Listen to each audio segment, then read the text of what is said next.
যে সাথী খন্দকার, তাকে 4ঠা মের পর থেকে এই চণ্ডীতলা বিধানসভায় খুঁজে পাওয়া যাচ্ছে না। তো 4ঠা মের পর থেকে আমরা খুঁজে পাচ্ছি না, তার জন্য আমরা শুধু আমরা বলে নয়, এখানকার সাধারণ নাগরিক আমরা জানি যে এই বিধানসভায় আমরা প্রায় 88 থেকে 89 বিজেপি ভোট পেয়েছে। কিন্তু বিষয়টা হচ্ছে আমরা যেখানে 303টে বুথ, সেখানে 203টার ওপর বুথ আমরা জিতে আছি, কিন্তু কিছু সংখ্যক একটা মুসলিমীয় সম্প্রদায় ছিল আমরা এই সিট হেরেছি। হারলেও যেহেতু এই মানুষ আমাদের ওপর রেসপন্সিবিলিটি, আমাদের একটা ভোট দিয়েছেন, এইখানকার মানুষ একটা নিজের ইনকাম সার্টিফিকেটের জন্য এই বিধায়কের সই চাই। সেই সইটা পেতে খেলতে গেলে কোথায় যেতে হচ্ছে?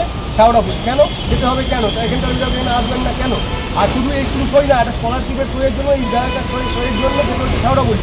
উনি চণ্ডীতলা বিধানসভায় ঢুকছে না, তাহলে উনি যদি চণ্ডীতলা বিধানসভায় না ঢোকেন, চণ্ডীতলা বিধানসভায় না আসেন, চণ্ডীতলা মানুষের সুযোগের পাশে না থাকেন, উনি না থাকতে পারেন, তাহলে উনি পদত্যাগ করুন। ওনাকে চণ্ডীতলার মানুষ চাইছে, উনি যেন এখান থেকে পদত্যাগ করুন। ভোটে জিতেও এলাকায় নিখোঁজ চণ্ডীতলার বিধায়ক সাথী খন্দকার। চণ্ডীতলা জুড়ে এবার নিখোঁজ পোস্টার, সেই ছবি আপনারা সরাসরি দেখতে পাচ্ছেন।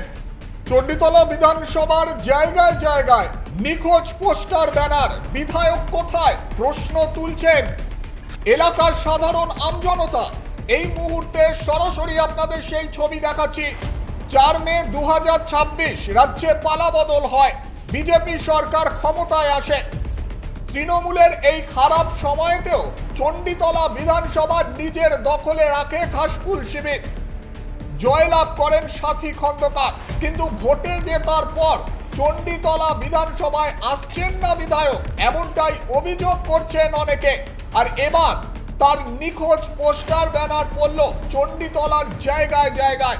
গড়লগাছা গ্রাম পঞ্চায়েত থেকে শুরু করে চণ্ডীতলার ভিডিও, সমস্ত জায়গায় বিধায়কের নিখোঁজ পোস্টার। বিজেপি নেতৃত্বের অভিযোগ, মানুষ সমস্যায় পড়ছে, এলাকায় আসছেন না বিধায়ক, সেই কারণে তারা বিধায়কের পদত্যাগের দাবি করছেন। কি বলছেন তারা, শুনবো। কারণটা হচ্ছে, দেখুন, আমরা জানি যে এইখানকার যে চণ্ডীতলা বিধানসভার বিধায়িকা, তিনি বিগত 15 বছর ধরে বিধানসভার বিধায়িকা, কিন্তু তার 15 বছর উনি কোনো কাজ করেননি। তো উনি এবারেও বলেছিলেন যে তিনি অনেক কাজ করবেন বা এলাকায় অনেক উন্নয়ন করবেন, কিন্তু আমরা দেখতে পাচ্ছি কি, যে এলাকার সাধারণের মানুষের যদি একটা স্কলারশিপের সই লাগে, সেই সইও এলাকার বিধায়ককে পাওয়া যাচ্ছে না, তাকে সেই সই করাতে যেতে হচ্ছে শ্যাওড়াফুলি। আর এলাকায় যদি ইনকাম সার্টিফিকেটের জন্য এখন বিধায়কের সই লাগে, সেই ইনকাম সার্টিফিকেটের জন্যও এই বিধানসভার বিধায়িকাকে পাওয়া যাচ্ছে না। তিনি বসে আছেন শ্যাওড়াফুলিতে, শ্যাওড়াফুলি থেকে তার সই দরকার, সই করে আনতে হচ্ছে শ্যাওড়াফুলি থেকে। আজকে চণ্ডীতলা বিধানসভার মানুষ কি কোনো ভুল করেছে?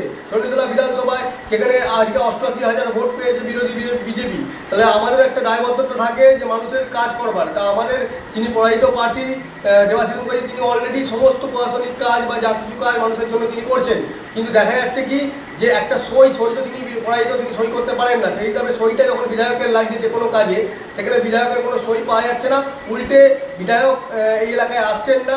তার ফলে মানুষের দাবি যে আপনি যদি এলাকায় না আসেন, যদি শ্যাওড়াফুলিতে পড়ে থাকেন, দয়া করে আপনি 15 বছর বা যত লোক আমি শ্যাওড়াফুলি বিধানসভায় যারা শ্যাওড়াফুলি থেকে দাঁড়াবেন, চণ্ডীতলা মানুষকে অব্যাহতি দিন, চণ্ডীতলা বিধানসভা থেকে পদত্যাগ করুন।